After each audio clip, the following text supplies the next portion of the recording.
ാണ് സ്വർഗം. അതുകൊണ്ട് സ്വർഗത്തിലെ പെണ്ണുങ്ങൾക്ക് വലിയ മഹത്വമാണുള്ളത്. ഒരു ഭർത്താവിനും തോന്നില്ല എന്റെ ഭാര്യ മോശാണെന്ന്, ഒരു ഭാര്യക്കും തോന്നില്ല എന്റെ ഭർത്താവ് മോശാണെന്ന്. ഒരു പെണ്ണിനും ഹൂറുള്ളീങ്ങളോട് ഹസദ് തോന്നില്ല, ഒരു ഹൂറുള്ളീങ്ങളോടും ഒരു ഹൂറുള്ളീങ്ങളോട് ഒരു ഭാര്യയോട് ഹസദ് തോന്നില്ല. അത് സ്വർഗത്തിന്റെ പ്രത്യേകതയാണ്. അത് ദുനിയാവല്ല സ്വർഗം. സ്വർഗം വേറെയാണ്, ദുനിയാവ് വേറെയാണ്. അത് മനസ്സിലാക്കണം. ഞാൻ ചുരുക്കി പറയാണ്. അഹ്മദ് അൽ കബീർ റിഫാഇ റളിയല്ലാഹു അൻഹു അബ്ദുൽ ഖാദിർ ജീലാനി റളിയല്ലാഹു അൻഹു കൂടി ഒളിച്ചു കളിക്കുന്ന സമയത്ത് അബ്ദുൽ ഖാദിർ ജീലാനി റളിയല്ലാഹു അൻഹു ഒരു തമാശക്ക് പറഞ്ഞതാണ്. മുഹയ്യിദ്ദീൻ ശൈഖ് റളിയല്ലാഹു അൻഹു പറഞ്ഞു, റിഫാഇ, നീ എവിടെ ഏത് ഉടായിപ്പിൽ പോയി ഒളിച്ചാലും ഞാൻ ഇവിടെ നിന്നിട്ട് കാണാതെ പറയും ഈ അവിടെ ഇരിക്കുന്നുണ്ട്. കുപ്പി അകത്തുള്ള വസ്തുവിനെ പോലെ കാമാൻ ഞാൻ നിങ്ങളുടെ കൽഭാഗം എന്നോവർ. അല്ലാഹു തആല മുഹയ്യിദ്ദീൻ അബ്ദുൽ ഖാദിർ ജീലാനി തങ്ങൾക്ക് ഗൈബിയായ ഇൽമു കൊടുത്തിരുന്നു, മറഞ്ഞ കാര്യം പറയാനുള്ള കഴിവ് കൊടുത്തിരുന്നു. അള്ളാഹുവിന്റെ ഔലിയാക്കന്മാർക്ക് അത് അള്ളാഹ് കൊടുക്കും. ഉദ്ദേശിച്ചവർക്ക് ഉദ്ദേശിച്ചത് കൊടുക്കും. ഇന്നവർക്ക് ഇന്നതെ കൊടുക്കാൻ പാടുള്ളൂ എന്നൊന്നും അള്ളാഹുടെ മേലെ ആരും പറയാൻ പാടില്ല. പറഞ്ഞിട്ട് കാര്യമില്ല. അള്ളാഹിനെ നിയന്ത്രിക്കാൻ ആർക്കാരും പറ്റുമോ? അള്ളാഹുവാണ് ഏറ്റവും വലിയ. ഇഷ്ടമുള്ളവർക്ക് ഇഷ്ടമുള്ളത് കൊടുക്കും. ഇത്ര കൊടുക്കാനേ പാടുള്ളൂ, ഇത്ര കൊടുക്കാൻ പാടില്ല, എന്നതേ കൊടുക്കാൻ പാടുള്ളൂ ഒക്കെ പറയാം. നീ ആരാ, ഞാനാരാ, അവനാരാ? ആരുമല്ല. അപ്പൊ മുഹയ്യിദ്ദീൻ ശൈഖ് റളിയല്ലാഹു അൻഹു പറയാണ്, നീ എവിടെ പോയി ഒളിച്ചാലും ഞാൻ കണ്ടുപിടിക്കും. മുഹയ്യിദ്ദീൻ ശൈഖ് റളിയല്ലാഹു അൻഹു പറഞ്ഞു, റിഫാഇ ശൈഖ് പറഞ്ഞു, കണ്ടുപിടിക്കും. എന്നാ കണ്ണിമ്മി. റിഫാഇ ശൈഖ് റളിയല്ലാഹു അൻഹു വിജനമായ ഒരു സ്ഥലത്ത് ഒരിക്കലും കാണാൻ ചാൻസ് ഇല്ലാത്തൊരു മൂലയെ പോയി ഒളിച്ചു. മുഹയ്യിദ്ദീൻ ശൈഖ് റളിയല്ലാഹു അൻഹു കുറച്ചു കഴിഞ്ഞപ്പോ കണ്ണങ്ങ് തുറന്നു. പരിസരത്ത് നോക്കി, എവിടെയും റിഫാഇ ശൈഖിനെ കാണാനില്ല. പെട്ടെന്ന് തന്റെ ഉള്ളിലുണ്ടൊരു കണ്ണ്. ഖുലൂബുൽ ആരിഫീന ലഹാ ഉയൂദുൽ, അല്ലാഹുവിന്റെ ഔലിയാക്കൾക്ക് ഹൃദയത്തിന്റെ ഉള്ളിലൊരു കണ്ണ് കൊടുത്തിട്ടുണ്ട്. ആ കണ്ണങ്ങ് ഓപ്പനാക്കി മുഹയ്യിദ്ദീൻ ശൈഖ് ഹൃദയത്തിന്റെ ഉള്ളിലുള്ള കണ്ണ് ക്യാമറ എടുത്തിട്ടൊരൊറ്റ നോട്ടങ്ങ് നോക്കിയപ്പോ റിഫാഇ ശൈഖിന്റെ ആ മതിലിന്റെ ചോട്ടിൽ ഒളിച്ചിരിക്കുന്നത് ഇവിടെ നിന്ന് മുഹയ്യിദ്ദീൻ ശൈഖ് കാണാണ്. മുഹയ്യിദ്ദീൻ ശൈഖ് പറഞ്ഞു, റിഫാഇ, നീ എന്നെ പറ്റിക്കാന്ന് വിചാരിക്കണ്ട, മതിലിന്റെ ചോട്ടതിരിക്കല്ലേ, അങ്ങോട്ട് കയറിപ്പോരെന്ന് പറഞ്ഞു. റിഫാഇ ശൈഖ് പറഞ്ഞത്, എങ്ങനെയാ നിനക്ക് കണ്ടുപിടിക്കാൻ പറ്റുന്നത്? അത് അള്ളാഹ് എനിക്ക് തന്ന പവറാണ്. വീണ്ടും മുഹയ്യിദ്ദീൻ ശൈഖിനോട് റിഫാഇ ശൈഖ് പറഞ്ഞു, എന്നാ ഒന്നുകൂടി കണ്ണുചുമ്പ്, ഞാനൊന്ന് ഒളിക്കട്ടെ, നീ കണ്ടുപിടിക്കോ എന്ന് വെച്ച് കണ്ടുപിടിക്കുമെന്ന് പറഞ്ഞു. അങ്ങനെ മുഹയ്യിദ്ദീൻ അബ്ദുൽ ഖാദിർ ജീലാനി കണ്ണു ചിമ്മി അഹ്മദ് അൽ കബീർ റിഫാഇ റളിയല്ലാഹു അൻഹു ഒളിച്ചു. കുറച്ചു കഴിഞ്ഞപ്പോ മുഹയ്യിദ്ദീൻ ശൈഖ് റളിയല്ലാഹു അൻഹു കണ്ണു തുറന്നു. 4 ഭാഗം നോക്കി കാണാനില്ല. എല്ലാ ഭാഗവും സെർച്ച് ചെയ്തു, കാണാനില്ല. എല്ലാ ഭാഗവും നോക്കി മുഹയ്യിദ്ദീൻ ശൈഖ് പറഞ്ഞു, ഞാൻ തോറ്റുപോയി റിഫാഇ. ഇപ്പോഴത്തേന് ഞാൻ ശരിക്കും തോറ്റു. നിന്നെ എവിടെ തെരഞ്ഞാലും കാണാനില്ല. ഞാൻ എല്ലാ ഭാഗവും നോക്കി, നിന്നെ കാണാനില്ല. അപ്പൊ റിഫാഇ ശൈഖ് പറയാണ്, എന്നെ കാണൂല. ഞാൻ എവിടെയാണ് ഒളിച്ചതെന്നോ? കണ്ണിൻ പൂരികത്തിന് മേലെ ഒളിച്ചോവർ. അബ്ദുൽ ഖാദിർ ജീലാനി റളിയല്ലാഹു അൻഹുവിന്റെ കണ്ണിന്റെ പുരികത്തിന്റെ ഉള്ളിൽ കയറി കറാമത്ത് കൊണ്ട് റിഫാഇ ശൈഖ് ഒളിച്ചു. ആ ഒളിക്കലൊരു 1.5 ഒളിക്കലാണ്, കറാമത്തിന്റെ ഒളിക്കലാണ്. അത് നമുക്ക് കൂട്ടിയാ പറ്റൂല, ഒരാൾക്കും പറ്റാത്ത ഒളിക്കലാണ്. റിഫാഇ ശൈഖിന്റെ മുമ്പിൽ മുഹയ്യിദ്ദീൻ ശൈഖ് തോൽവി സമ്മതിച്ചു. എന്നാൽ ആ മുഹയ്യിദ്ദീൻ തങ്ങളാ പറഞ്ഞത്, ഖദ് ഖുൽത ബിൽ ഇദ്നി മിൻ മൗലാക മുതമീറാ ഖദമി അലാ റഖബാതിൽ ഔലിയാഇ തുറാ. മശ്രിഖ് മഗ്രിബിന്റെ ഇടയിലുള്ള ഉദയാസ്തമയത്തിന്റെ ഇടയിലുള്ള എല്ലാ ഔലിയാക്കളും ഇപ്പൊ എന്റെ കാലിന്റെ ചോട്ടിലാന്ന് പറഞ്ഞപ്പോ, നേരത്തെ റിഫാഇ ശൈഖിന്റെ മുമ്പിൽ തോറ്റു എന്ന് പറഞ്ഞ മുഹയ്യിദ്ദീൻ ശൈഖിന്റെ മുമ്പിൽ റിഫാഇ ശൈഖ് തങ്ങൾ തല നിലത്ത് വെച്ചിട്ട് പറയാണ്, ഞാനും മുഹയ്യിദ്ദീൻ ശൈഖിന്റെ കാലിന്റെ ചോട്ടിലാണ് കേട്ടോ. അബ്ദുൽ ഖാദിർ തങ്ങളെ മറികടക്കാൻ എനിക്ക് പറ്റൂല. കാരണം മുഹയ്യിദ്ദീൻ ശൈഖിനെ ഔസുൽ ആദം എന്ന് വിളിച്ചതാരാണ്? ഇയാണോ ഞാനാണോ? ഏതെങ്കിലും ശൈഖാണോ? ഗൗസുൽ ആദം എന്ന പേര് ആരാണ് മുഹയ്യിദ്ദീൻ ശൈഖിനെ വിളിച്ചത്? മുഹയ്യിദ്ദീന്മാരെ നോക്കിയാ കാണാം, യാ ഗൗസുൽ ആദം എന്ന് അല്ലാഹു വിളിച്ചവർ. അല്ലാഹു മുഹയ്യിദ്ദീൻ ശൈഖിനെ നേരിട്ട് വിളിച്ചതാണ്, യാ ഗൗസുൽ ആദം, യാ ഗൗസുൽ ആദം, യാ ഗൗസുൽ ആദം. അല്ലാഹ് കൊടുത്ത സ്ഥാനമാണ് ഖുത്ബുൽ അഖ്താബ്, അല്ലാഹ് കൊടുത്ത സ്ഥാനമാണ് ഗൗസുൽ ആദം. അതുകൊണ്ട് ആ അബ്ദുൽ ഖാദിർ ജീലാനി തങ്ങളുടെ കറാമത്ത് എത്ര എണ്ണി പറഞ്ഞാലും തീരൂല മക്കളെ. നമ്മുടെ മഹാന്മാരെ അനുസ്മരിക്കുക എന്നുള്ളത് ഇബാദത്താണ്.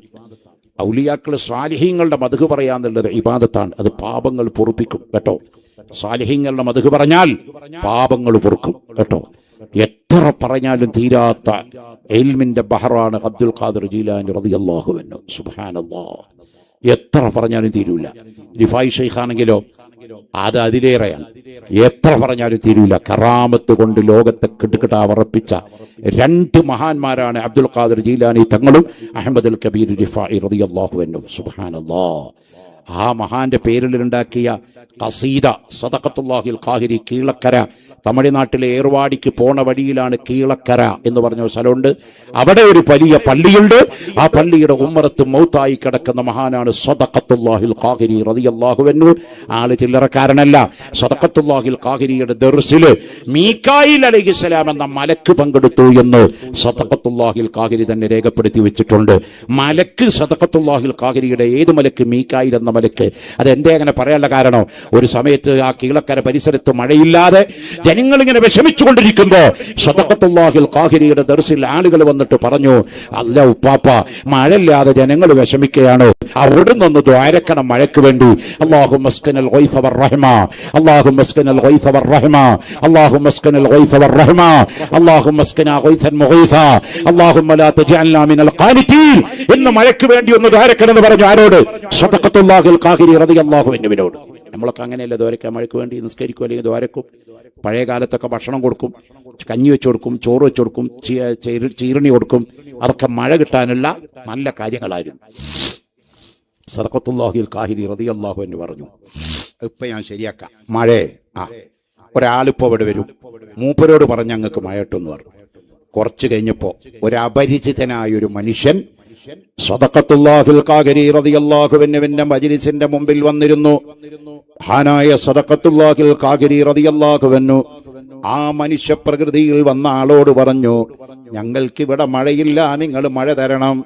ഞങ്ങൾക്കിവിടെ മഴയില്ല, നിങ്ങൾ മഴ തരണമെന്ന് പറഞ്ഞപ്പോൾ ആ വ്യക്തി പറഞ്ഞു, ഇൻഷാ അല്ലാഹ് എന്ന് പറഞ്ഞ് സദസ്സിൽ നിന്ന് അപ്രത്യക്ഷമായി. അയാള് സദസ്സിൽ നിന്ന് പോയി. മിനിറ്റുകൾ കഴിഞ്ഞപ്പോൾ ആകാശത്തുനിന്ന് മേഘാവൃതമായി മഴ പെയ്യാൻ തുടങ്ങി. നല്ലോണം മഴ കിട്ടി. ആ മഴ പെയ്തുകൊണ്ടിരിക്കുമ്പോ ശിഷ്യന്മാര് ചോദിച്ചു, തങ്ങളെ ഇവിടെ നിങ്ങൾ മഴ കിട്ടാൻ വേണ്ടി പറഞ്ഞു, അയാള് പോയപ്പോ മഴയും കിട്ടി. ആ വ്യക്തി ആരാണെന്ന് പറയോ? അപ്പോൾ ആ സദഖത്തുല്ലാഹിൽ ഖാഹിരി തങ്ങൾ പറയുന്നത്, അത് മഴ ഇടി മിന്നുകൊണ്ട് ഏൽപ്പിക്കപ്പെട്ട മലക്കായ മലക്ക് മീകാഈൽ അലൈഹിസ്സലാം എന്ന മലക്കാണ് നമ്മുടെ ദർസിൽ പങ്കെടുക്കാൻ വന്നതാണ്. മലക്കുകൾ പങ്കെടുക്കുന്ന ദർസ് നടത്തിയ മഹാനാണ് സദഖത്തുല്ലാഹിൽ ഖാഹിരി തങ്ങൾ. അതും മീകായിൽ എന്ന മലക്ക് തന്നെ പങ്കെടുത്ത ചരിത്രമാ പണ്ഡിതന്മാർ എഴുതി വെച്ചത്. ആ മഹാനാണ് എഴുതി വെച്ചത്, ഇൻ അബ്താഗത് ആറാത്തുൽ അർഹാമി വബ്താദത് അന്നഫഅസ്റഉ ശൈഇൻ ഗാറത്തല്ലാഹി യാ ഗാറത്തല്ലാഹി سير مسريعة فيها العقداتنا. ഈ 4 വരി ബൈത്ത് മുഹയ്യിദ്ദീൻ ശൈഖ് തന്നെ ഉണ്ടാക്കിയ ബൈത്താണ്. അത് സദഖത്തുല്ലാഹിൽ ഖാഹിരി തങ്ങൾ ഖുതുബിയത്തിന്റെ തുടക്കത്തിൽ അതാണ് തുടങ്ങി വെച്ചത്. ബാക്കിയുള്ള ബൈത്തൊക്കെ സദഖത്തുല്ലാഹിൽ ഖാഹിരി തങ്ങൾ എഴുതി ഉണ്ടാക്കിയതാണ് മുഹയ്യിദ്ദീൻ ശൈഖിനെ പറ്റി. അവിടുത്തെ മദ്ഹ് പറഞ്ഞ മഹാനാണ്. ഏർവാടിയിലേക്ക് സിയാറത്തിന് പോകുമ്പോൾ കീളക്കര എന്ന് പറഞ്ഞൊരു പള്ളിയുണ്ട്.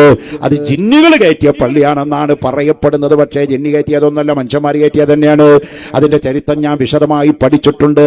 അത് മനസ്സിലാക്കിയതിന്റെ പേരിൽ പറയാണ്, ജിന്നുകളല്ല മനുഷ്യന്മാര് കയറ്റിയ പള്ളി തന്നെയാണ് കീളക്കര പള്ളി. പക്ഷെ അവിടെ ജിന്നുകൾ പങ്കെടുക്കാറുണ്ട്. മലക്കുകൾ പങ്കെടുത്ത ദർസ് നടത്തിയ പള്ളിയാണ് കീളക്കര പള്ളി. സദഖത്തുല്ലാഹിൽ ഖാഹിരി റളിയല്ലാഹു അൻഹു എഴുതിയുണ്ടാക്കിയ ബൈത്തിന്റെ പേരാണ് ഖുതുബിയ്യത്ത്. ഗൗസുൽ ആലമിന്റെ കറാമത്ത് പറഞ്ഞുണ്ടാക്കിയ ബൈത്താണ് ഖുതുബിയ്യത്ത്. സുബ്ഹാനല്ലാഹ്.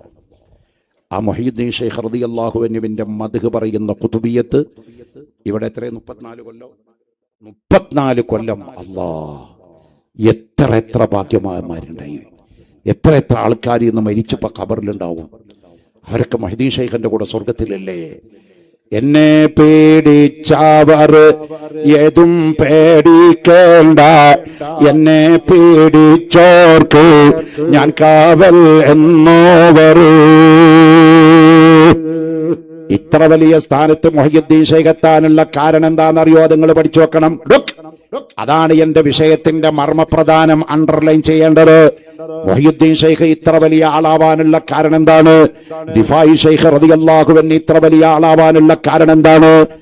മുഹയ്യിദ്ദീൻ ശൈഖിന് കിട്ടിയ കറാമത്തിൽ ഏറ്റവും വലിയൊരു കറാമത്ത് എന്താണെന്നറിയോ? ഹബീബായ നബി സല്ലല്ലാഹു അലൈഹി വസല്ലമ തങ്ങള് നേരിട്ട് ഖബറിൽ നിന്ന് ഇറങ്ങി വന്നിട്ട് മുഹയ്യിദ്ദീൻ ശൈഖിന്റെ നാക്കിൽ തുപ്പലം പുരട്ടിക്കൊടുത്ത ചരിത്രമുണ്ട്. വൈദ്യമാല നോക്കിയാ കാണാം. വൈദ്യമാല നോക്കിയാ ഈ ചരിത്രം പറയുന്നുണ്ടായില്ല. ഇത് ഒഴിഞ്ഞത്തിലും അതുപോലെ വലിയ വലിയ കിതാബിലൊക്കെ രേഖപ്പെടുത്തി വെച്ചതാ. മുഹയ്യിദ്ദീൻ ശൈഖിന് കിട്ടിയ കറാമത്ത് അതാണ്. എന്താ കാരണം എന്നറിയോ? മുഹയ്യിദ്ദീൻ അബ്ദുൽ ഖാദിർ ജീലാനി റളിയല്ലാഹു അൻഹുവിന് വഅദ് പറയാനുള്ള നാക്കിന് കുറച്ച് കഴിവുകേടുണ്ടായിരുന്നു ആദ്യകാലത്ത് കേട്ടോ. ഔലിയാക്കളുടെ ഡ്യൂട്ടി എന്താ മോനെ? കച്ചവട, ആത്മീയ കച്ചവട, കറാമത്ത് വിറ്റ് കായുണ്ടാക്കല, മന്ത്രവാദം നടത്തല, കോയിമുട്ട ഇതല, ചെമ്പാണി ഉണ്ടാക്കല, ബാത്തിലാക്കല. ഒന്നും തെറ്റാന്നല്ല ഞാൻ പറഞ്ഞു കേട്ടോ. ഔലിയാക്കൾ ബിസിനസിന്റെ ആൾക്കാരല്ല, അവർ അല്ലാഹുവിലേക്ക് അടുത്തവരാണ്.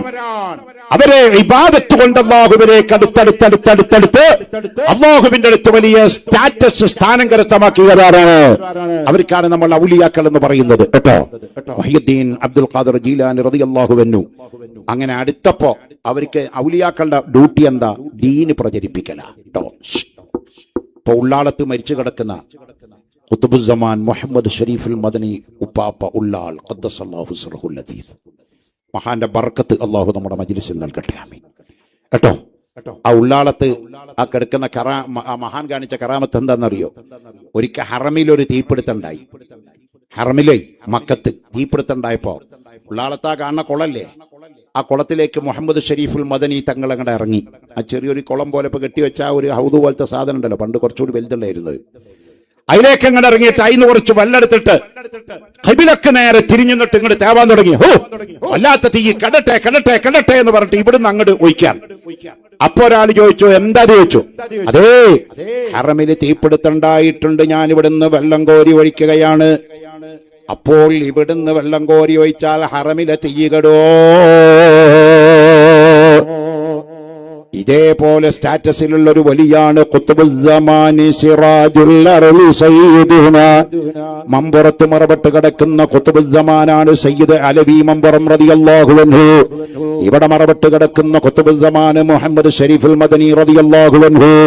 അന്ന് ഖുത്ബുസ്സമാനായ മമ്പുറം തങ്ങള് പെട്ടെന്ന് ഒരു സമയത്ത് ആളുകളെ ശിഷ്യന്മാരോട് പറയാണ്, എടാ കുറച്ച് ചൂട്ട് കെട്ടടാ. ചൂട്ട് പഴയ കാലത്തെ ഒരു വെളിച്ചുണ്ടാക്കുന്ന വസ്തുവാണ് ചൂട്ട്. പന്തെന്നൊക്കെ പറഞ്ഞാല് ചൂട്ട് കെട്ടടാ എന്ന് പറഞ്ഞു. എന്നിട്ട് ചൂട്ടിന് തീ കൊടുത്തിട്ട് തെങ്ങിന്റെ മുകളിൽ കയറിയിട്ട് ജനങ്ങളോട് പറഞ്ഞു, ഇങ്ങനെ വീശടാ വീശടാ വീശടാ എന്ന് പറഞ്ഞു. പട്ടാപ്പകലാണ് ഇത് ചെയ്യുന്നത്. ഇത് കണ്ടൊക്കെ കുറെ ആളുകൾ ചോദിച്ചു, എന്താ തങ്ങളെ ഈ കാണിക്കണത്? പട്ടാപ്പകല് ചൂട്ടും കെട്ടി തെങ്ങിന്റെ മുകളിൽ കയറി ഇങ്ങനെ വീശി കാണിച്ചു കൊടുത്താൽ വല്ല കാര്യമുണ്ടോ? കഷ്ടം ഇരുൾ കടലുന്ന് കപ്പക്കാരും വിളിച്ചെന്ന് കാട്ടിയുടെ തെങ്ങിൻ മോളിന്ന് ഗുണമുത്തോരിൽ ഷഫീഉള്ള മമ്പുറപ്പൂ മഖാമിലെ മൗലദവീലവാസിലെ ഇമ്പപ്പൂവായ ഖുതുബലി സയ്യിദലവി റളിയല്ലാഹ്. ഇരുളമുട്ടിയ കടലിൽ കപ്പൽ ഓടുമ്പോൾ കപ്പിത്താന് വയ്യറിയാതെ വിഷമിച്ചപ്പോൾ ആ കപ്പിത്താൻ വിളിക്കുകയാണ്, മമ്പുറത്തെ തങ്ങളെ, മമ്പുറത്തെ തങ്ങളെ, മമ്പുറത്തെ തങ്ങളെ രക്ഷിക്കണേ എന്ന് വിളിച്ചു പറഞ്ഞപ്പോ കടലിൽ നിന്ന് ആ വിളിച്ച വിളി മമ്പുറം പള്ളിയിലിരിക്കുന്ന ഖുത്ബുസ്സമാനായ ഔലിയാക്കളുടെ ലോകത്തിന്റെ ഖുത്ബായ തങ്ങൾ കേൾക്കുകയാണ്. ആ തങ്ങളാ പെട്ടെന്ന് പറഞ്ഞത്, ചൂട്ടെടുക്കടാ, തെങ്ങിന്റെ മോളിൽ കയറടാ, വീശടാ കാട്ടടാ, വീശടാ കാട്ടടാ. കഷ്ടം ഇരുൾ കടലുന്ന് കപ്പക്കാരും വിളിച്ചെന്ന് കാട്ടിയുടെ തെങ്ങിൻ മോളിന്ന് ഗുണമുത്തോരിൽ ഷഫീഉള്ള. ആ ചൂട്ടിന്റെ വെളിച്ചം കണ്ടിട്ട് ഇരുളുള്ള രാത്രിയിൽ കപ്പൽ രക്ഷപ്പെട്ടു പോവുകയാണ്. പിന്നീട് കപ്പിത്താനും ആളുകളും വന്ന് മമ്പുറത്തെ പള്ളിയിൽ വന്നിട്ട് ഖുതുബുസ്സമാന്റെ സമക്ഷത്തിൽ വന്ന് പറഞ്ഞു, തങ്ങളെ ആ ചൂട്ടിന്റെ വെളിച്ചം കണ്ടിട്ടാണ് ഞങ്ങൾ രക്ഷപ്പെട്ടത്. മമ്പുറത്ത് പകലാണെങ്കിൽ ആ കപ്പിത്താൻ വരുന്ന നാട്ടിലപ്പ രാത്രിയാണ്. അതാണ് കറാമത്ത് മോനെ. അവിടുന്ന് വിളിച്ചാൽ ഇവിടെ വിളി കേൾക്കോ. ആ കടലിൽ നിന്ന്, ഇരുളുള്ള കടലിൽ നിന്ന് മമ്പുറം തങ്ങളേന്ന് വിളിച്ചപ്പോ മമ്പുറത്തെ പള്ളിയിലിരിക്കണം പാപ്പ എന്താ മാനേന്ന് ചോദിച്ചു. ചൂട്ട് കെട്ടിയെന്ന് പറഞ്ഞാൽ അന്ന് ഫോണില്ല, മറ്റ് സംവിധാനമൊന്നും ഇല്ലല്ലോ. എങ്ങനെ ഇപ്പം അതൊക്കെ പറ്റിയ ചോദിച്ചാല് ഈ കാലഘട്ടത്തിൽ ആ കറാമത്തിന്റെ ഒരു നേരായ അവതരണമാണ് ഇവിടെ ഇങ്ങേരിപ്പ കാണിക്കണ ഈ പരിപാടി. ഇതെന്താ ലൈവ് അല്ലേ? ഇവിടെ ഇപ്പൊ ഞാൻ പറയുന്ന വയത് നിങ്ങളെ ഇരിക്കണ സദസ് ഇതിപ്പോ ലോകം മുഴുവൻ ഇങ്ങനെ കണ്ടുകൊണ്ടിരിക്കുക. ഇതിന്റെ ലിങ്ക് ആരുടെയൊക്കെ കയ്യിലുണ്ടോ അമേരിക്കയിൽ നിന്ന് ക്ലിക്ക് ക്ലിക്ക് ക്ലിക്ക് ക്ലിക്ക് നടത്തിയാൽ അമേരിക്കയിൽ നിന്നും കാണാം, ആഫ്രിക്കയിൽ നിന്ന് കാണാം, ഇറാനിൽ നിന്ന് കാണാം, ഇസ്രായേലിൽ നിന്ന് കാണാം, റഷ്യയിൽ നിന്ന് കാണാം, ചൈനയിൽ നിന്ന് കാണാം, എല്ലായിടത്തും കാണാം. ഇവിടെ എന്താ ഉള്ളത്? ഈ ഒരു ചെറിയ സംവിധാനമല്ലേ ഉള്ളൂ. അല്ലാഹു തആല ഉദ്ദേശിച്ചാൽ അവന് ഇതൊന്നും വേണ്ട എന്നതിന്റെ ഖുർആനിൽ വിശ്വസിക്കുന്നവർക്ക് തെളിവുണ്ട്. 4000 കൊല്ലം മുമ്പ് സുലൈമാൻ നബി അലൈഹിസ്സലാം ഒരു വഴിയിലൂടെ നടന്നു പോകുമ്പോ ഉണ്ടായൊരു സംഭവം ഖുർആനിൽ പറഞ്ഞിട്ടുണ്ട്. സുലൈമാൻ നബിയും പട്ടാളവും ഒരു വഴിയിലൂടെ ഇങ്ങനെ നടക്കുകയാണ്. അപ്പോഴാണ് ആ വഴിയുടെ മറുഭാഗത്ത് ഒരു ഉറുമ്പും കൂട്ടം സഞ്ചരിക്കുന്നു. ഉറുമ്പും കൂട്ടത്തിന്റെ നേതാവിന് വിവരം കിട്ടി വഴിയിലൂടെ സുലൈമാൻ നബിയും പട്ടാളും വരുന്നുണ്ട്. ആ പട്ടാളക്കാരുടെ കുതിരന്റെ അടിയിൽപ്പെട്ട നമ്മൾ ഉറുമ്പുകളൊക്കെ ചത്ത് ചമ്മന്തിയായി പോകും. ഇത് കണ്ടപ്പോൾ ഉറുമ്പിന്റെ നേതാവ് അനൗൺസ്മെന്റ് നടത്തുകയാണ്.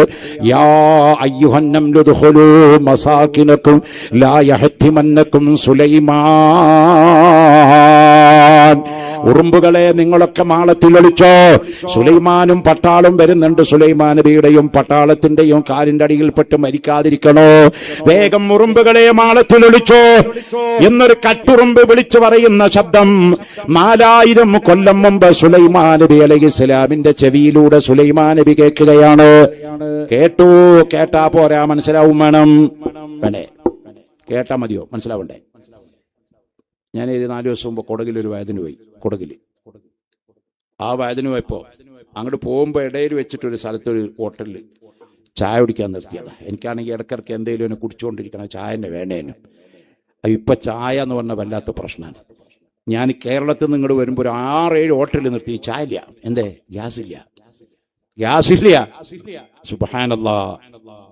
ഹോർമൂസ് കടലിടുക്കിലൂടെ ഇറാന്റെ ഔദാര്യമില്ലെങ്കിൽ ഭാരതത്തിൽ ഗ്യാസും പെട്രോളും വരില്ല. ലോകത്തെ സ്തംഭിപ്പിച്ചു കളയാൻ ഇറാന് സാധിക്കുമെന്നതിന്റെ ഏറ്റവും വലിയ തെളിവാണ് ഈ കണ്ടുകൊണ്ടിരിക്കുന്നത്. ചില ആളുകളൊക്കെ ട്രോളി അത് സൗദി അറേബ്യയിൽ 2 മിസൈൽ വെട്ടിയ, അത് ഖത്തറിൽ എന്തെങ്കിലും ഒരു ഓലപ്പടക്കം പൊട്ടിച്ച, അത് കുവൈറ്റിൽ എന്തെങ്കിലും ഒരു വാണം വിട്ടാൽ ഞങ്ങൾ ഇന്ത്യയിൽ ഒന്നും സംഭവിക്കില്ല എന്ന് പ്രസംഗിച്ചു വിട്ടവരുണ്ട്. അവരാണ് അറിയേണ്ടത്. ഒരു ചെറിയ ഗ്യാസിന്റെ ക്ഷാമം വന്നപ്പോൾ ഹോട്ടലുകൾ അടച്ചുപൂട്ടുകയാണ്. ഭാരതത്തില്, ഗുജറാത്തിലും, ഉത്തർപ്രദേശിലും, കർണാടകയിലും, തമിഴ്നാട്ടിലും, കേരളത്തിലും 100 കണക്കിന് ഹോട്ടലുകൾ അടച്ചുപൂട്ടിയെങ്കില് പെട്രോളിയം ഇല്ലാതെയായാൽ ഇന്ത്യയിലേക്ക് വരുന്ന 85% പെട്രോളിയം ഹോർമൂസ് കടലിലൂടെ ഇറാന്റെ ഔദാര്യത്തിൽ വേണം കടന്നു വരാൻ. അമേരിക്ക വയ്യാപ്പുണ്ടായിട്ട് കാര്യമില്ല, ഇസ്രയേൽ മുത്തപ്പനുണ്ടായിട്ട് കാര്യമില്ല. ഒരു തുള്ളി എണ്ണ ഇവിടെ കിട്ടണോ, ഇറാന്റെ ഔദാര്യം വേണോ? ഗൾഫ് നാടുകളിൽ ഈ വഴിയിലൂടെ ഇവിടെ കടന്നു വരണോ? ഗൾഫ് നാടുകളുടെ എണ്ണയില്ലെങ്കിൽ ഇവിടുത്തെ സ്തംഭിപ്പിക്കും. ഇവിടുത്തെ ലോറി ഓടില്ല, ഇവിടുത്തെ കാർ ഓടില്ല, ഇവിടുത്തെ വിമാനം പറക്കില്ല, ഇവിടുത്തെ കച്ചവടം നടക്കില്ല, ഇവിടെ സ്തംഭനമുണ്ടാകും, രാജ്യത്തെ അരക്ഷിതാവസ്ഥയുണ്ടാകും. മനസ്സിലാക്കണം നിങ്ങള്. അല്ലാഹു തആല ഖുർആനിൽ പറഞ്ഞിട്ടുണ്ട്, ഖിയാമത്ത് നാൾ വരെ മുസ്ലിമീങ്ങൾക്ക് ഇസ്സത്തുണ്ട്. വലില്ലാഹിൽ ഇസ്സത്തു വലി റസൂലിഹി വലിൽ മുഅ്മിനീൻ. അല്ലാഹുവിനാണ് അഭിമാനം, അല്ലാഹുവിന്റെ റസൂലിനാണ്, മുഅ്മിനീങ്ങൾക്കാണ്. ലോകത്തിൽ 63 ഇസ്ലാമിക രാഷ്ട്രങ്ങളുണ്ട് മോനെ. ഇങ്ങോട്ടോക്ക് എത്ര? 63 ഇസ്ലാമിക രാഷ്ട്രങ്ങൾ ലോകത്തുണ്ട്. ലോകത്തൊരു മതത്തിനും 63 രാജ്യമില്ല. ഇസ്ലാം മതത്തിനല്ലാതെ ലോകത്തൊരു മതത്തിനും 63 രാഷ്ട്രങ്ങളുള്ള മതം ലോകത്ത് ഇസ്ലാമല്ലാതെ ഇല്ല. 63 രാഷ്ട്രങ്ങൾ ഇസ്ലാമിലുണ്ട്. ലോകത്ത് 240 ചില്ലാനും കോടി ജനങ്ങളുണ്ട് ലോകത്ത് മുസ്ലിമീങ്ങള്. ലോകത്തിലെ ഏറ്റവും വലിയ പണക്കാരൻ മുസ്ലിമാണ്. ആരാ? ലോകത്തിലെ ഏറ്റവും വലിയ പണക്കാരൻ മുസ്ലിമാണ്. ആരാന്നറിയോ? ബ്രൂണോ സുൽത്താൻ റളിയല്ലാഹു അൻഹു എന്നൊന്നും പറയണ്ട കേട്ടോ. ഏതേ സുൽത്താൻ എന്ന് കേൾക്കുമ്പോഴേക്കും റളിയല്ലാഹു അൻഹു എന്ന് പറയരുത്. സുൽത്താനുൽ ആരിഫീൻ അത് റിഫായി ഷേഖിന്റെ പേരാ. ആ സുൽത്താനല്ല, ഈ സുൽത്താൻ. ബ്രൂണോ സുൽത്താൻ എന്ന് പറഞ്ഞാൽ മലേഷ്യന്റെ അടുത്ത് കിടക്കുന്ന ഒരു കൊച്ചു ദ്വീപാണ് ബ്രൂണോ. അവിടുത്തെ ഭരണാധികാരിയുടെ പേരാണ് ബ്രൂണോ സുൽത്താൻ. ലോകത്തിലെ ഏറ്റവും വലിയ കോടീശ്വരൻ അദ്ദേഹമാണ്. അദ്ദേഹത്തിന്റെ ആലയത്തിൽ 700 ചില്ലാനം റോൾസ് റോയ്സ് വണ്ടികളുണ്ട്. ഒരു റോൾസ് റോയ്സിന് എത്ര കോടി വരണം? അപ്പൊ 700 ചില്ലാനം റോൾസ് റോയ്സ് വണ്ടികൾ. അദ്ദേഹത്തിന്റെ വീട്ടിലെ ക്ലോസറ്റ് 24 കാരറ്റ് സ്വർണത്തിലാണ് അദ്ദേഹം 2നും 1നും പോണത്. നമ്മളൊക്കെ ഇരിക്കുന്ന ക്ലോസറ്റിന് 10, 15, 25, 50 അല്ലെങ്കിൽ 1 ലക്ഷം 2 ലക്ഷം വിലയാണെങ്കിൽ ഫരാരിയുടെ അല്ലെങ്കിൽ വേറെ എന്തൊക്കെ വലിയ വലിയ വിലപിടിപ്പുള്ള കമ്പനിയുടെ ക്ലോസറ്റാണ് നമ്മൾ ഉപയോഗിക്കുന്നതെങ്കിൽ ബ്രൂണോ സുൽത്താൻ അപ്പിടണ ക്ലോസറ്റ് 24 കാരറ്റ് സ്വർണത്തിന്റെ ക്ലോസറ്റാണ്. അദ്ദേഹത്തിന്റെ വാഷ് ബേസിൻ സ്വർണമാണ്. അദ്ദേഹത്തിന്റെ എല്ലാം സ്വർണത്തിൽ മുക്കിയിരിക്കുകയാണ്. അത്ര വലിയ കോടീശ്വരന്റെ പേര് മുസ്ലിമാണ്. ലോകത്തിലെ ഏറ്റവും വലിയ ജനസംഖ്യ മുസ്ലിമിന്റെ കയ്യിലാണ്. 63 രാജ്യങ്ങൾ നമ്മുടെ കയ്യിലാണ്. പെട്രോളിയത്തിന്റെ ഉറവിടം ഒട്ടുമിക്കയും മുസ്ലിമീങ്ങളുടെ കയ്യിലാണ്. ലോകത്തിലെ ഏറ്റവും ഗ്യാസുള്ള 2ാമത്തെ രാജ്യം ഖത്തറാണ്. ലോകത്തിലെ ഏറ്റവും വലിയ ഗ്യാസുള്ള രാജ്യം ഖത്തറാണ്. ലോകത്തിലെ ഏറ്റവും പെട്രോളുള്ള 1ാമത്തെ രാജ്യം സൗദി അറേബ്യയാണ്. ഇങ്ങനെയൊക്കെ അല്ലാഹു നമുക്ക് അവന്റെ നിഅമത്ത് വാരി വിതറി തന്നിട്ടുണ്ട്. ചിന്തിക്കുന്നവർക്ക് ദൃഷ്ടാന്തമുണ്ടെന്ന് ഖുർആൻ പറഞ്ഞതല്ലേ. എവിടെയാണ് നമ്മൾ മോശക്കാരായത്? എവിടെയാണ് നമ്മൾ മുഅ്മിനാവാത്ത കാലത്താണ് നമ്മൾ മോശക്കാരായത്. അല്ലാഹു ഖുർആനിൽ പറഞ്ഞു, അൻതുമുൽ അഅലൂൻ, ലോകത്തെ എക്കാലത്തും ഉന്നതിൽ നിങ്ങളാണ്. ലോകത്തെ എക്കാലത്തും ഉന്നതന്മാര് നിങ്ങളാണ്. നിങ്ങൾ ആരാവണം? മിൻകുന്തും മുഅ്മിനീൻ, നിങ്ങൾ യഥാർത്ഥ മുഅ്മിനീങ്ങളാണെങ്കിൽ നിങ്ങളാണ് വലിയവര്. നിങ്ങളെ തോൽപ്പിക്കാൻ ഒരു റഷ്യക്കും പറ്റൂല, ഒരു ചൈനക്കും പറ്റൂല, ഒരു ഇസ്രയേലിനും പറ്റൂല, ഒരു അമേരിക്കക്കും പറ്റൂല. 63 ഇസ്ലാമിക രാജ്യങ്ങള് ഒറ്റക്കെട്ടായി നിന്നാൽ ഇസ്രയേൽ ലോകത്തിലുണ്ട്. ഇസ്രയേലിനെ തോൽപ്പിക്കാനേ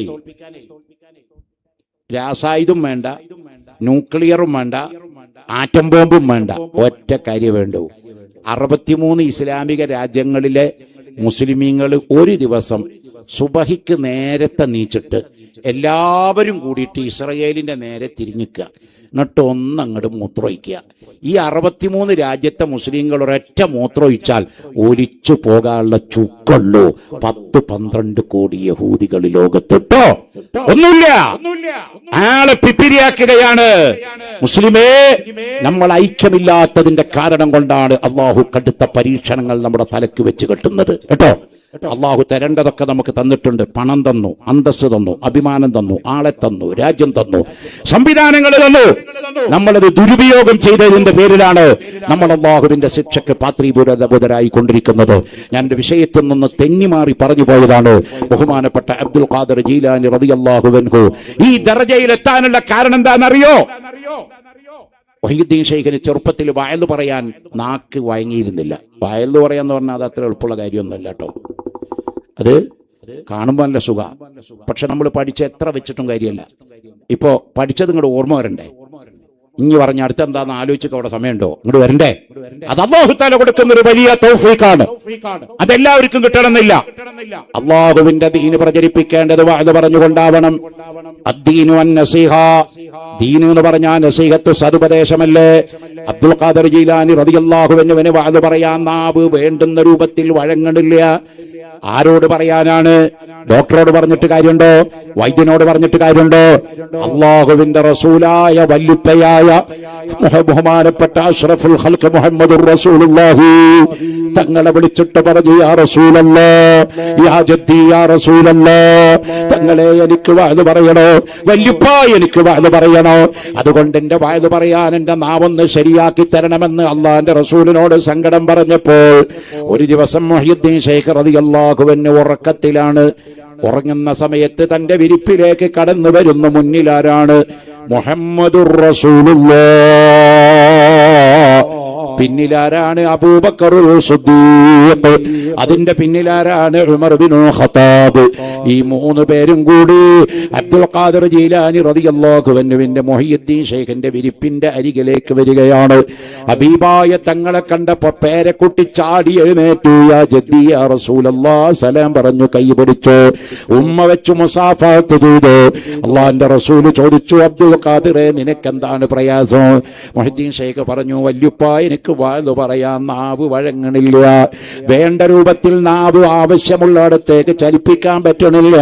അതുകൊണ്ട് എന്തു വേണമെന്ന് പറഞ്ഞപ്പോ അബ്ദുൽ ഖാദിർ തങ്ങളോട്, മുഹയ്യിദ്ദീൻ അബ്ദുൽ ഖാദിർ തങ്ങളോട് അള്ളാഹിന്റെ റസൂല് പറയാണ്, മോനെ, നാവിങ് പുറത്തേക്ക് നീട്ട്, വായ തുറക്ക്, വാ തുറക്ക്. അതാണ് മുഹയ്യിദ്ദീൻ മാല പറഞ്ഞത്, ഭേദം ഈളകി പറവാൻ മാടിച്ചാറ് വേദാംബാവറുവായിൽ തുപ്പിക്കോടുത്തോവറ്. ഹബീബായ നബി സല്ലല്ലാഹു അലൈഹി വസല്ലമ തങ്ങള് അബ്ദുൽ ഖാദിർ തങ്ങളോട് വാ തുറക്കാൻ വേണ്ടി പറഞ്ഞു. മുത്തുനബിയുടെ തൊള്ളയിൽ അതാ കയ്യിട്ടു. ആര്? നബി തങ്ങൾ തന്നെ. നാവിന്റെ മോളിൽ നിന്ന് തുപ്പ് നീരെടുത്ത് മുഹയ്യിദ്ദീൻ ശൈഖിന്റെ വായെ തേച്ചു കൊടുത്തു. 1, 2, 3, 4, 5, 6, 7 വട്ടം മുത്തുനബിയുടെ തൊള്ളയിലുള്ള തുപ്പ് നീരെടുത്തിട്ട് മുഹയ്യിദ്ദീൻ ശൈഖ് തങ്ങളുടെ നാക്കിന്റെ മോളിൽ ഇങ്ങനെ തേച്ച് കൊടുത്തു. പിറകെ വന്ന അബൂബക്കറുൽ സിദ്ദീഖ് തങ്ങളും വാ തുറക്കാൻ പറഞ്ഞു മുഹയ്യിദ്ദീൻ ശൈഖിനോട് റളിയല്ലാഹു അൻഹുവിനോട്. അള്ളാഹുവിന്റെ റസൂലിന്റെ പിറകെ വന്ന സിദ്ദീഖുൽ അക്ബർ തങ്ങൾ 6 വട്ടം വായിന്ന് തുപ്പ് നീരെടുത്തിട്ട് അബ്ദുൽ ഖാദിർ തങ്ങളുടെ വായെ തേച്ചു കൊടുത്തു. പിറകെ വന്ന ഉമർ ഇബ്നുൽ ഖത്താബ് റളിയല്ലാഹു അൻഹു വാ തുറക്കാൻ പറഞ്ഞു അബ്ദുൽ ഖാദിർ തങ്ങളോട്. വാ തുറന്നു 5 വട്ടം തേച്ചു കൊടുത്തു. അപ്പൊ മുഹയ്യിദ്ദീൻ ശൈഖ് ചോദിച്ചു സിദ്ദീഖുൽ അക്ബർ തങ്ങളോട്, തങ്ങളെ മുത്തുനബി 7ആക്കിയപ്പോ നിങ്ങൾ എന്തേ 6ആക്കിയത്? ഉമർ ഇബ്നുൽ ഖത്താബ് തങ്ങളോട് ചോദിച്ചു, സിദ്ദീഖുൽ അക്ബർ 6ആക്കിയപ്പോ നിങ്ങൾ എന്തേ 5ആക്കിയത്? അപ്പോഴാണ് സിദ്ദീഖുൽ അക്ബർ തങ്ങൾ പറയുന്നത്, മോനെ, അല്ലാഹുവിന്റെ റസൂലിനെ ഓവർടേക്ക് ചെയ്യാൻ ഒരാൾക്കും പാടില്ല കേട്ടോ. فَطَنَّبِينَ فِي خَلْقٍ وَفِي خُلُقٍ وَلَمْ يُدَانُهُ فِي عِلْمٍ وَلَا كَرَمٍ. ഒരു നബിക്കാവട്ടെ, ഒരു വലിയനാവട്ടെ, ഒരു ഖുതുബിനാവട്ടെ, അഷ്റഫുൽ ഖൽഖ് സല്ലല്ലാഹു അലൈഹി വസല്ലം തങ്ങളെ മറികടക്കാൻ ഒന്നുകൊണ്ടും പറ്റൂല. അതാണ് അദബ്. റസൂലുള്ളാഹി 7ആക്കിയപ്പോൾ സിദ്ദീഖുൽ അക്ബർ 6ആക്കി. സിദ്ദീഖുൽ അക്ബർ തങ്ങൾ 6ആക്കിയപ്പോൾ ഉമർ ഇബ്നുൽ ഖത്താബ് 5ആക്കി. നമ്മളൊക്കെ മദീനത്ത് പോകുന്നവരല്ലേ?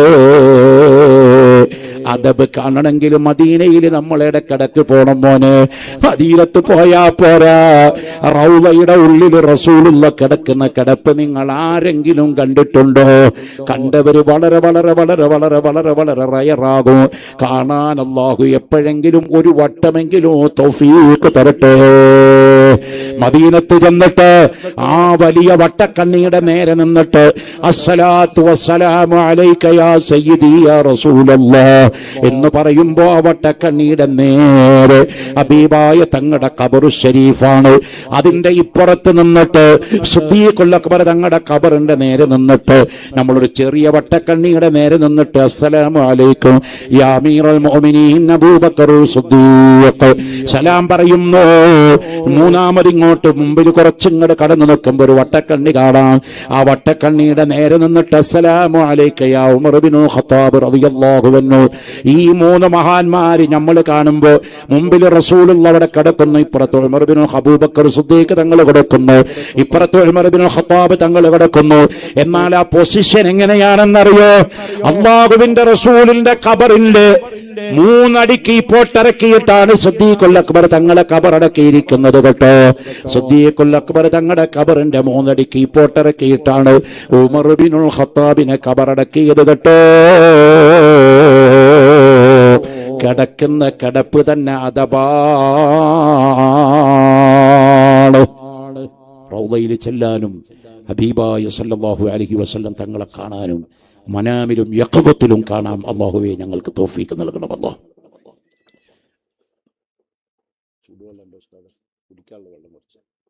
മുഹയ്യിദ്ദീൻ ശൈഖ് റളിയല്ലാഹു അൻഹു ഇത്ര വലിയ ദർജ കിട്ടാനുള്ള കാര്യം അതാണ് ഞാൻ പറഞ്ഞു വരുന്നത്. മുത്തുനബി നേരിട്ട് വന്ന് അബ്ദുൽ ഖാദിർ ജീലാനി തങ്ങളുടെ വായിൽ തുപ്പുനീര് വെച്ചു കൊടുത്ത സംഭവം വളരെ പ്രസിദ്ധമാണ്. ഇനി റിഫായി ശൈഖ് റളിയല്ലാഹു അൻഹു മദീനയിൽ ദിയാറത്തിന് ചെന്നു. ആരെ? മുത്തുനബി സല്ലല്ലാഹു അലൈഹി വസല്ലമ തങ്ങളെ. ആരാണ് റിഫായി ശൈഖിന്റെ? മുത്തുനബി വല്യാപ്പയാണ്. വൈദീ ശൈഖിന്റെ ആരാണ്? വല്യുപ്പയാണ്. എല്ലാ തങ്ങന്മാരുടെയും വല്യാപ്പയാണ് റഹ്മത്തുൽ ആലമീൻ സല്ലല്ലാഹു അലൈഹി വസല്ലമ തങ്ങൾ. റിഫായി ശൈഖ് റൗളയുടെ അടുത്ത് എന്നിട്ട് പറഞ്ഞു, യാ സയ്യിദി യാ റസൂലല്ലാഹ് യാ ജദ്ദി യാ റസൂലല്ലാഹ്, എന്റെ വല്യുപ്പാ, ഞാൻ മദീനയിലും ഞാൻ ബഗ്ദാദിലിരിക്കുമ്പോ ഉമ്മോബൈദയിലിരിക്കുമ്പോ ആയിരക്കണക്കായ ലക്ഷക്കണക്കായ സലാത്ത് ചൊല്ലിയിട്ട് അവിടുത്തെ റൂഹിലേക്ക് ഞാൻ ഹദിയ ചെയ്യാറുണ്ട്. പാവപ്പെട്ട അഹ്മദുൽ കബീർ ഇവിടെ വന്നത് കേവലം സിയാറത്തിനല്ല, എനിക്ക് തങ്ങളെ നേരിട്ട് എന്റെ വല്യുപ്പാനെ നേരിട്ട് കാണണം. എനിക്കറിയാം വല്യുപ്പ മരിച്ചെങ്കിലും ഖബറിലുണ്ട്, വല്യുപ്പ ജീർണിച്ചു പോയിട്ടില്ല. വല്യുപ്പ മരിച്ചാലും ഞങ്ങൾ പറയുന്നതൊക്കെ കാണുന്നുണ്ട്, കേൾക്കുന്നുണ്ട്. വല്യുപ്പ ഖബറിൽ കിടന്നതൊക്കെ അറിയുന്നുണ്ട്. അതുകൊണ്ട് വല്യുപ്പ ഖബറൊന്ന് തുറക്കണം. മുത്തുമോനായ ഞാൻ ഇവിടെ വന്നത് എന്തിനാ? വല്യുപ്പാനെ കാണാനാണ്. ആ ഖബറൊന്ന് തുറക്കണം, എനിക്ക് വല്യുപ്പാനെന്ന് ഉമ്മ വെക്കണം. ആരാണ് പറയുന്നത്? റിഫായി ശൈഖാണ്. നമ്മൾ റിഫായി മാല നോക്കി, റിഫായി മൗലിദെടുത്ത് നോക്കിയാ കാണാ, في حالة البعد روحي كنت أرسلها تقبل الأرض أني وهي نائبتي فهذه نوبة الأشباح قد حضرت فامدد يمينك كي تهضى بها شفتي. അഹ്മദുൽ കബീർ തങ്ങൾ ഈ ബൈത്തങ്ങ് ചൊല്ലിയപ്പോൾ അല്ലാഹുവിന്റെ റസൂലിനോട് പറയാണ്, എന്റെ വല്യുപ്പ റൗള പളർത്തണം, തങ്ങൾ പുറത്തു വരണം, എനിക്കെന്റെ വല്യുപ്പാനെ കെട്ടിപ്പിടിച്ചുമ്മ വെക്കണം, എനിക്കെന്റെ വല്യുപ്പാടെ കവളിലുമ്മ വെക്കണം, എനിക്കെന്റെ വല്യുപ്പാനെ കെട്ടിപ്പിടിക്കണം എന്ന് റിഫായി ശൈഖ് ആഗ്രഹം പറഞ്ഞപ്പോൾ, പൊന്നുമോനാണ്, അതേ വല്യുപ്പയാണ്, കൊച്ചുമോനാണ്, ഔലിയാക്കളിൽ വലിയ വലിയ രാജാവാണ്. ആ റിഫായി ശൈഖ് പറഞ്ഞ റസൂലുള്ളാഹിക്ക് വരാതിരിക്കാൻ പറ്റുമോ? പക്ഷേ ഖബർ തുറന്ന് പുറത്തു വരാൻ പാടില്ല, അനുമതിയില്ല. അപ്പോൾ റസൂലുള്ള എന്ത് ചെയ്തു എന്നറിയോ? ഫഇദൻ അഖറജ റസൂലുള്ളാഹി സ്വല്ലല്ലാഹു അലൈഹി വസല്ലം യദഹുൽ മുബാറക അൽ മുഅല്ലമ ഫതഖബ്ബല ശൈഖ് അഹ്മദുൽ കബീർ റിഫായി. ആ റൗളയിൽ കിടന്നുകൊണ്ട് ഹബീബായ തങ്ങൾ റൗള പിളർത്തിയിട്ട് തന്റെ ബറക്കത്തുള്ള കൈ റസൂലുള്ള റൗളയുടെ മോളിൽ കാണിച്ചു കൊടുത്തു. റസൂലുള്ളാഹി തങ്ങൾ ഖബറിന്റെ ഉള്ളിൽ നിന്ന് കൈ പൊക്കി കാണിച്ചു കൊടുത്തു. അഹ്മദുൽ കബീർ റിഫായി തങ്ങൾ ഓടി വന്നു. ഫതഖബ്ബല ശൈഖ് അഹ്മദുൽ കബീർ റിഫായി. റിഫായി ശൈഖ കൈ പിടിച്ചു ചുംബിച്ചു. ثم غابت يده صلى الله عليه وسلم. റിഫായി ശൈഖ് കൈ ചുംബിച്ചു കഴിഞ്ഞപ്പോ പെട്ടെന്ന് ആ കൈ റൗളയുടെ ഉള്ളിലേക്ക് മാഞ്ഞുപോയി. ഈ കറാമത്ത് ലോകത്ത് ഒരു വലിയനും ഇതുവരെ കൊടുത്തിട്ടില്ല, ഇനി കൊടുക്കാനും പാടില്ല. അല്ലാഹുവിന്റെ റസൂലിന് വേണ്ടി റൗള അദാ റിഫായി ശൈഖ് തങ്ങൾക്ക് വേണ്ടി ഖബറിന്റെ ഉള്ളിൽ പുലർത്തിയിട്ട് അല്ലാഹുവിന്റെ റസൂല് കൈ പൊക്കി കാണിച്ചു കൊടുത്ത സംഭവം വളരെ പ്രസിദ്ധമാണ്. അബ്ദുൽ ഖാദിർ ജീലാനി റളിയല്ലാഹു അൻഹുവിന്റെ വായില് തുപ്പുനീര് തേച്ചു കൊടുത്ത സംഭവം വളരെ പ്രസിദ്ധമാണ്. ഇവർക്ക് ഈ ദർദ കിട്ടാനുള്ള കാരണം എന്താ? അതാ ഞാൻ പറഞ്ഞത്. മദീൻ ശൈഖിന് ഇത്ര വലിയ ആ പവർ കിട്ടാനും, ഖുതുബുൽ അഖ്താബ്, ഗൗസുൽ ആദം ആ സ്ഥാനമൊക്കെ കിട്ടാനും, അഹ്മദുൽ കബീർ റിഫായി തങ്ങൾക്ക് സുൽത്താനുൽ ആരിഫീൻ എന്ന ആ സ്റ്റാറ്റസ് കിട്ടാനും, ഖബറിന്റെ ഉള്ളിൽ കിടക്കുന്ന മുത്തനബി കൈ പൊക്കി കാണിച്ചിട്ട് ഫഖറജ റസൂലുള്ളാഹി സ്വല്ലല്ലാഹു അലൈഹി വസല്ലം യദഹുൽ മുബാറക അൽ മുഅല്ലമ ഫതഖബ്ബല ശൈഖ് അഹ്മദുൽ കബീർ റിഫായി ثم غابت يده സ്വല്ലല്ലാഹു അലൈഹി വസല്ലം. ആ കൈ റിഫായി ശൈഖ് തങ്ങൾ ചുംബിച്ചിട്ട് നല്ലോണം ചുംബിച്ചു. എന്നിട്ട് റിഫായി ശൈഖ് കൈ വിട്ടപ്പോൾ ആ കൈ ഖബറിന്റെ ഉള്ളിലേക്ക് മാഞ്ഞു പോയി എന്ന് ഇന്നും നമ്മൾ ഓതുന്ന റിഫായി മൗലിദിൽ രേഖപ്പെടുത്തി വെച്ചിട്ടുണ്ട്. ഇസ്ലാമിക ചരിത്രങ്ങൾ അതൊക്കെ പ്രമാണമായി രേഖപ്പെടുത്തി വെച്ചിട്ടുണ്ട്. ഈ രണ്ടാൾക്ക് ഇത്ര വലിയ ദർജ കിട്ടാനുള്ള കാരണം എന്താ? ഔലിയാക്കളൊക്കെ ഔലിയാക്കളായത് മുടക്ക് വിലായത്തിന്റെ ലോകത്തിൽ അവർ വലിയ കറാമത്തിന്റെ ആളുകളായി മാറിയത്. മുഹയ്യിദ്ദീൻ ശൈഖ് റളിയല്ലാഹു അൻഹു ചെറുപ്പം മുതലേ കറാമത്ത് കാണിക്കുകയാണ്. വജിമാല നോക്കിയാ കാണാം, മുതലായ റമളാനിൽ മുല കൂടിക്കും കാലം 30 നാളിലും മുലനെ തൊടാതോവറു. മുതലായ റമളാനിൽ മുല കൂടിക്കും കാലം 30 നാളിലും മുലനെ തൊടാതോവറു. ബഹുമാനപ്പെട്ട അബ്ദുൽ ഖാദിർ ജീലാനി റളിയല്ലാഹു അൻഹു കുഞ്ഞായ സമയത്ത് റമദാൻ മാസം വന്നാൽ 30 ദിവസം മുഹയ്യിദ്ദീൻ ശൈഖ് പകല് ഉമ്മാടെ മുല കുടിക്കൂല.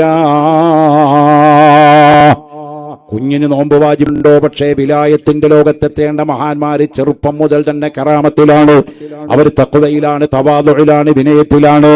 അത്ര വലിയ കറാമത്തിന്റെ ലോകത്തിലെത്തിയ മുഹയ്യിദ്ദീൻ ശൈഖ് ഇത്ര വലിയ ആളാവാനുള്ള കാരണം, അഹ്മദ് അൽ കബീർ തങ്ങൾ ഇത്ര വലിയ ആളാവാനുള്ള ഒറ്റ കാരണം,